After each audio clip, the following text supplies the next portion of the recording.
நெஞ்சை அள்ளும் ஆடை கொண்ட தஞ்சை கோபுரம் நீ நேரில் வந்து தாகம் தீர்க்கும் தீர்த்த பாத்திரம்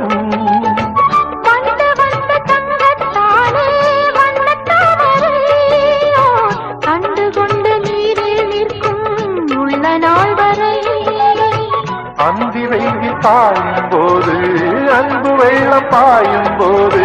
சிந்து ஒன்று பாட துணை நான் இல்லையோ தொட்டு தொட்டு நீயும் செஞ்ச விட்டு விட்டு நானும் கொஞ்சம் பத்தி ஒன்று பாட திருமணம் புரிவது என்று துடிக்குது இளமனம் என்று அதுவரை உணர்ச்சிகள் அடங்கிடுமோ அதிசய நடமிடும் அபிநய சரஸ்வதியோ நகை அருந்திய திருமுகம் அழகிய முழுமதியோ